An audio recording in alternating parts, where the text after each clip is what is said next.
जी हाँ दोस्तों, प्रियंका गांधी को राहुल गांधी समझने की भूल करना मोदी शाह को पड़ गया भारी। ऐसा लगता है कि 28 जुलाई 2026 का दिन मोदी और शाह दोनों के कैलेंडर में एक ऐसे नकारात्मक दिन के तौर पर याद रहेगा जिसे वो दशकों तक नहीं भूलेंगे।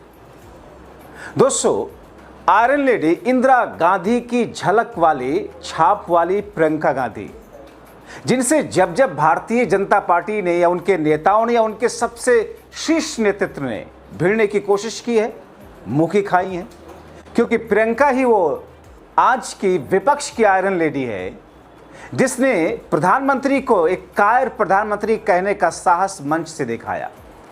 प्रियंका ही दरअसल वो एक जुझारू नेता होने के साथ साथ एक निडर और बेबाक प्रवक्ता के तौर पर अपनी बात हमेशा ऐसे रखी है जिसने मोदी और शाह को उनके सरकारी बंगले में गद्दे गलीचे वाले आरामदेह बिस्तरों पर सोते हुए भी नींद को कोसों दूर कर दिया होगा। अब दोस्तों, संसद के भीतर 28 जुलाई शाम जब पेपर लीक के विधेयक पर चर्चा चल रही थी तो सरकार को यह लगा था कि साहब राहुल गांधी, प्रियंका गांधी, कुछ लोग आएंगे, अपने अपने सुझाव देंगे, हमारी तरफ से लोग बोलेंगे, एक नॉर्मल एक्सरसाइज हुई, चीज़ें ख़त्म हो जाएंगी। मगर दोस्तों, प्रियंका गांधी जब बोल रही थी, इसी बीच में उलझने की गलती भी भारतीय जनता पार्टी कर गई और फिर कैसे अपनी थू कराई संसद में। जी हाँ, संसद में थू होती है। थू आपको याद है वो ऐसे ऐसे मदारीपन वाला साहब वाला अंदाज जब राहुल गांधी गए थे उनको गले लगाने के लिए। दोस्तों, प्रियंका गांधी ने कहा कि देश की युवाओं के दबाव में मोदी सरकार को झुकना पड़ा, मगर एक नाकारे शिक्षा मंत्री धर्मेंद्र प्रधान को हटाकर एक ऐसे व्यक्ति को शिक्षा मंत्री की कुर्सी पर बिठा दिया गया जिसका राजनीतिक चरित्र विवादों में, सोचिए, जहां आंखों में शर्म होनी चाहिए थी वहां नगाड़े बजा करके एक नाकारे शिक्षा मंत्री को, जिसको हटा दिया गया, बर्खास्त कर दिया गया, उसका सम्मान किया गया। मगर नए आने वाले शिक्षा मंत्री तो उनसे भी 4 कदम आ गए। नए वाले शिक्षा मंत्री महिलाओं के प्रति इनके मन का सम्मान तो देखिए, जो अपशब्द जिनके फूल जिनके मुंह से झड़ते हैं महिलाओं के लिए, कोई इन पर भरोसा कैसे करेगा। मोदी ऐसे ही शख्स को ढूंढ कर लाते हैं, ऐसे ही शख्स को फिर से शिक्षा मंत्री के पद पर बिठा दिया जिसने गर्भवती महिला के बलात्कारियों के आरोपियों की रिहाई पर अपनी सहमति जता दी थी। देश के करोड़ों लोगों को प्रधानमंत्री ने क्या संदेश दिया, कुछ तो शर्म कर लो। प्रधानमंत्री महोदय जी ने नया शिक्षा मंत्री चुना, एक ऐसे व्यक्ति को इस पद पर आसीन किया जिसने एक गर्भवती महिला के बलात्कारियों की रिहाई पर अपनी सहमति व्यक्त की। It was the center that is which opposition has raised that the center also cleared the release of these Bilkis rapists in the case that just came out. So how would you defend that? I don't find anything wrong in that because it is done as per the process of the law. दोस्तों, प्रियंका ने मोदी शाह को और उनके सरकार की उस दुखती रग पर उंगली रख दी जिससे पूरी मोदी सरकार उछल पड़ी पॉपकॉर्न की तरह। मोदी शाह आंखें लाल करने लगे, इशारा मिलते ही फिर से वही किरण रिजिजू उछल कर सामने आ गए और प्रियंका से माफी मांगने की बात करने लगे। मतलब 900 चूहे खाकर बिल्ली चली हज को। अगर इनसे माफी मंगवाई जाए तो 2029 तक इनके सारे नेताओं को लगातार माफी ही मांगनी पड़ेगी बैठ करके, ये पूरे 2 साल तक, तब जाकर शायद हिसाब बराबर हो। मगर ये प्रियंका से माफी मांगने की बात करने लगे। तभी प्रियंका ने चेतावनी देके कहा, बैठ जाइए। प्रियंका ने एक के बाद एक ऐसी परतें खोली जिससे पूरा बीजेपी खेमा सन्नाटे में चला गया। महोदय, ये सदन यहाँ बैठे हुए सांसदों की जागीर नहीं है, ये इस देश की अमानत है।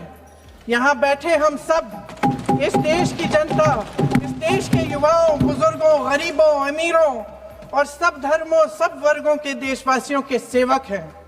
हम उनके प्रतिनिधि हैं और ये सत्ता हमें उन्होंने ही दी है। इस देश का संविधान हमारी सर आंखों पे, इस देश का लोकतंत्र सर्वोपरि है, इसे ध्वस्त करना पाप है। ये करोड़ों जनता हमसे सिर्फ एक चीज मांगती है, जवाबदेही। इंग्लिश में इसे अकाउंटेबिलिटी कहते हैं। हमें सत्ता देकर, हमें यहाँ तक लाकर सिर्फ उसकी ये गुहार है कि जो हम करें उसकी भलाई के लिए करें, और अगर उनके साथ अन्याय हो तो हम उनके प्रति जवाबदेह बने और उन्हें न्याय दिलवाएं। दोस्तों, मानो प्रियंका सोच कर आई थी कि उनका हर वार पीएम मोदी के लिए होगा, जिससे पूरा बीजेपी खेमा तिलमिला गया। प्रियंका गांधी ने कहा, पीएम मोदी को कैमरे का एंगल नहीं, दिल का एंगल बदलना चाहिए। छात्रों को सड़कों से हटाया जा सकता है, लेकिन उनके सवालों को नहीं। मैं सरकार को यह कहना चाहती हूं कि अपनी अकड़ का इलाज करें। लाठी छात्र या छात्राओं पर नहीं, बल्कि सरकार की साख पर खड़ी है। मोदी सरकार ने शिक्षा सिस्टम को अनपढ़ों ने आरएसएस प्रचारकों से भरकर खोखला कर दिया। एनटीए को जबरदस्ती लाकर और सिस्टम को सेंट्रलाइज करके मामले को और उलझा दिया।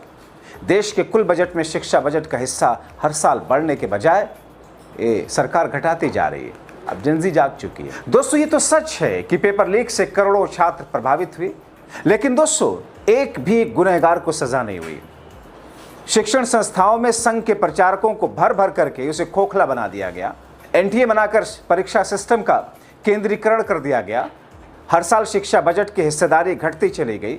शिक्षा बजट उससे भी कम है जितना पूंजीपतियों के लोन माफ किए जाते हैं।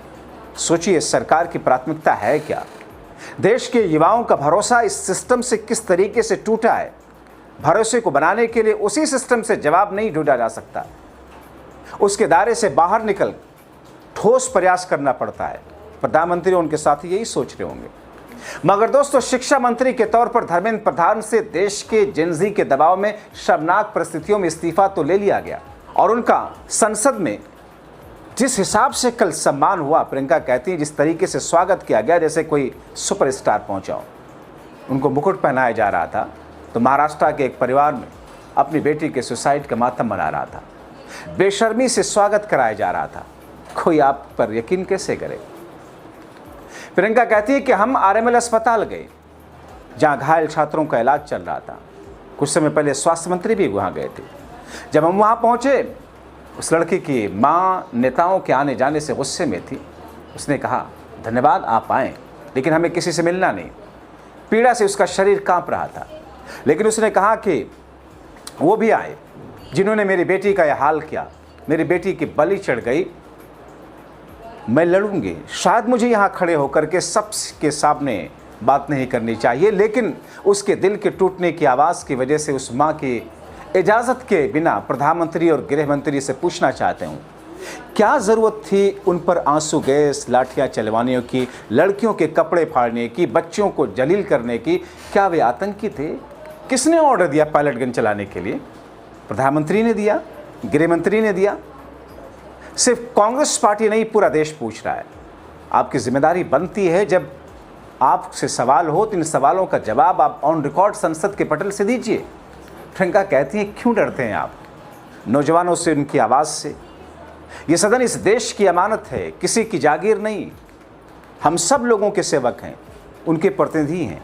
कि क्या ज़रूरत थी एक मासूम बच्ची पर इस तरह दमन करने की? क्या जरूरत थी उन छात्रों पर आंसू गैस चलवाने की, उन पर लाठियां बरसाने की, उन पर वाटर कैनन्स चलवाने की? क्या जरूरत थी उन नौजवान लड़कियों को जलील करते हुए उनके कपड़े फाड़ने की, उनको बेरहमी से गंदी तरह पिटवाने की? देश के युवाओं पर पैलेट गन्स और AK-47 चलवाने की क्या आवश्यकता थी? क्या वे आतंकवादी थे? क्या आतंकवादी हैं? टेररिस्ट हैं? हाँ, कांग्रेस बोल रही है। हाँ, कांग्रेस बोल रही है। जवाब दीजिए, जवाब दीजिए। कांग्रेस बोल रही है, जवाब मांग रही है, जवाब दीजिए।